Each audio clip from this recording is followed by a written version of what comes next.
Hey guys, a little bat break from life as usual. Um, Batman Eternal number 11. What a strange issue. I actually loved the art. The first page reminded me of Edward Gorey, and then from there out it had little bits of feeling like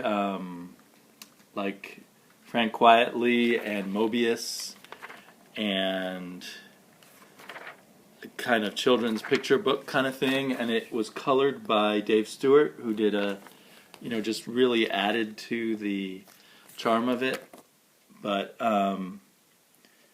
really seemed like a really bad decision for this particular comic book. A huge shock and change of tone from everything else, and since we are not experiencing these as separate little stories, we're experiencing this as a continuous story.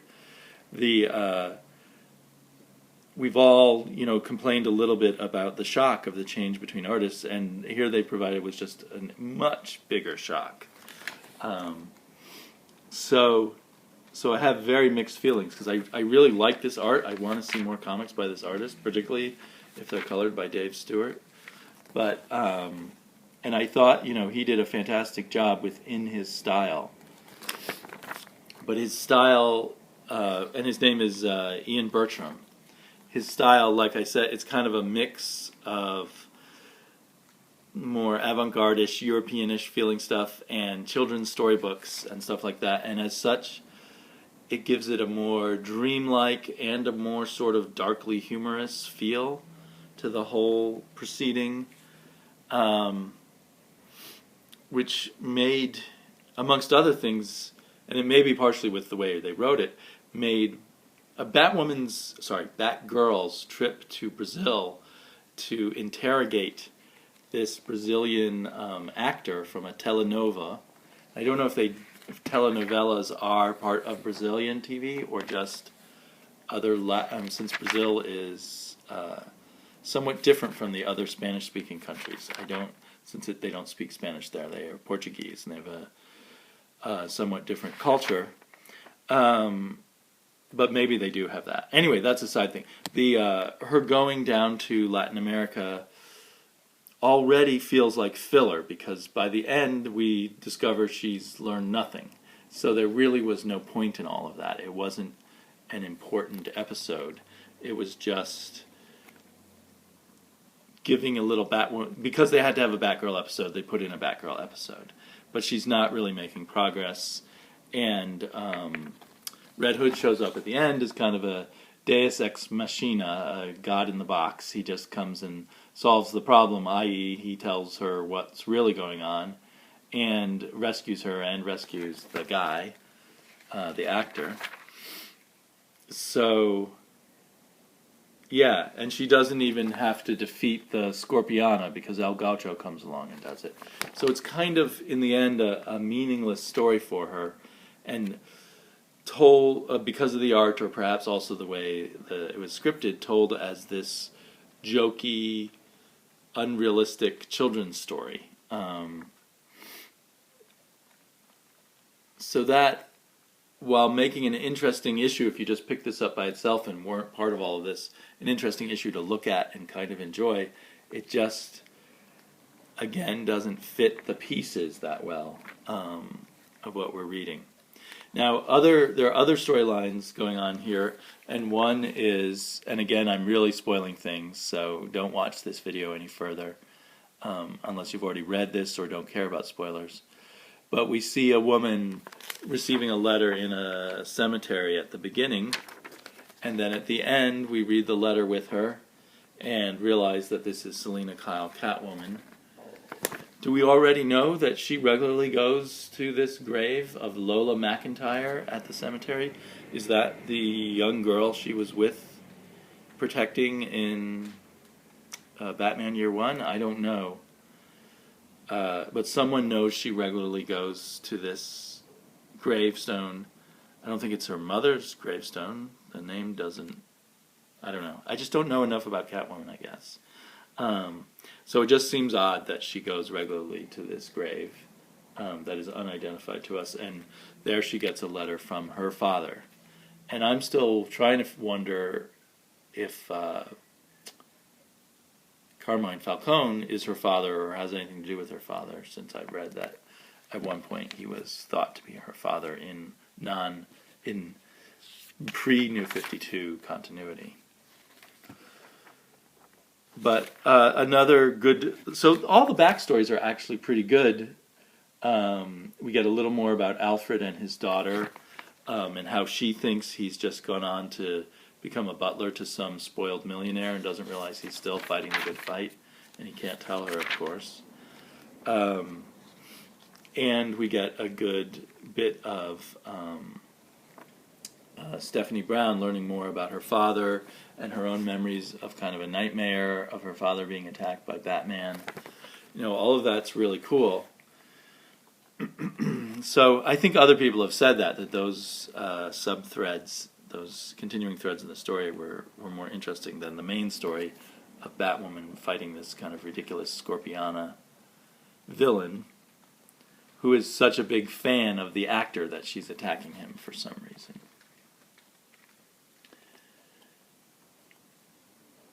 So, yeah, I mean, if you could do a whole Batman series drawn by this artist, it would be a totally different thing. It would be a kind of Elseworlds alternative kind of Batman, but that would be really cool.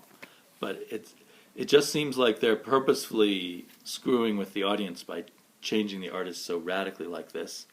And although I'm sticking with it and still enjoying it, and this was an enjoyable issue for me, I do feel like they're going to be shedding readers left and right and having less and less of an audience as Batman Eternal continues.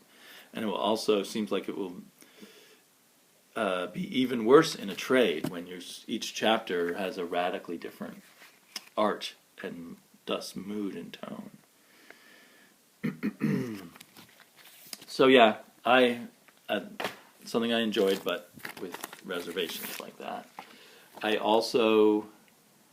I enjoyed this Batman and Ra's al Ghul, the Batman and series, number 32, Hunt for Robin, mostly because of the art. I thought Patrick Gleason had sort of up and down issues, and this was a real up issue for him, and the coloring was really excellent. But the story itself was an extended conversation and a fight.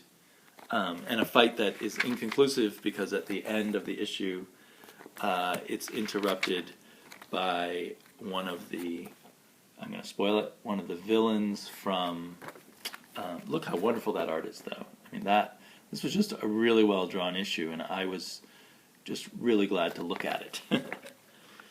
But, the whole plot takes a whole new twist, and we're going to obviously go off in a whole new different direction when Glorious Godfrey from Apocalypse shows up on that last page.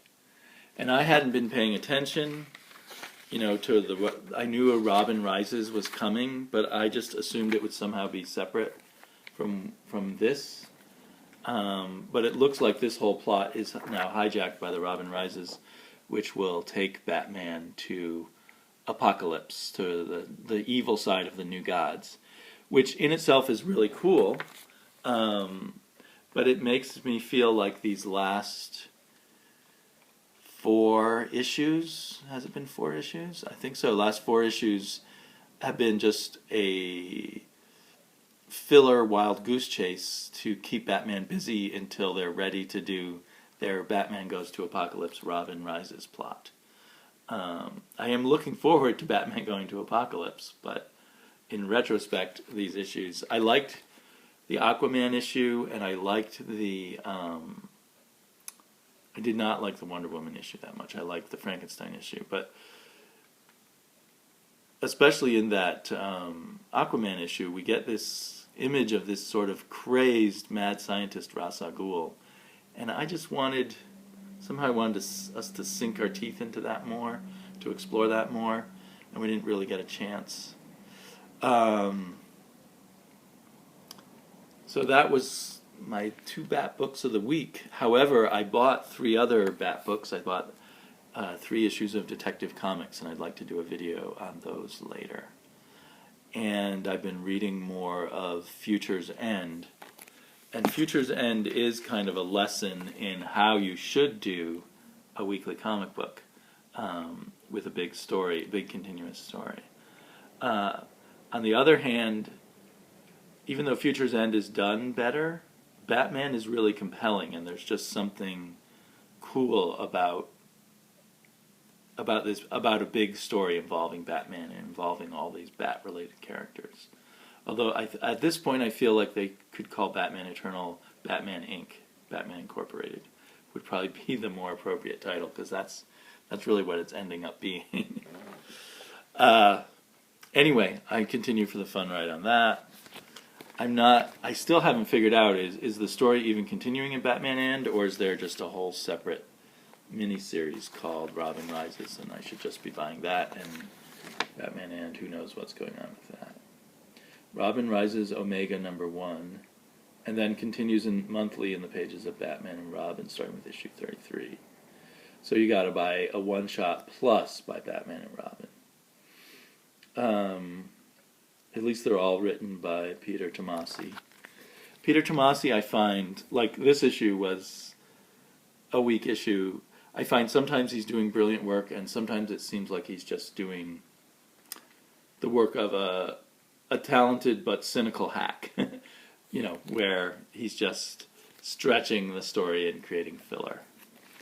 Although it was kind of fun to watch Batman and Ra's al Ghul, just have it out in this big fight, I kind of want Batman to resolve his Ra's al Ghul problems in a more clever way than just beating him up.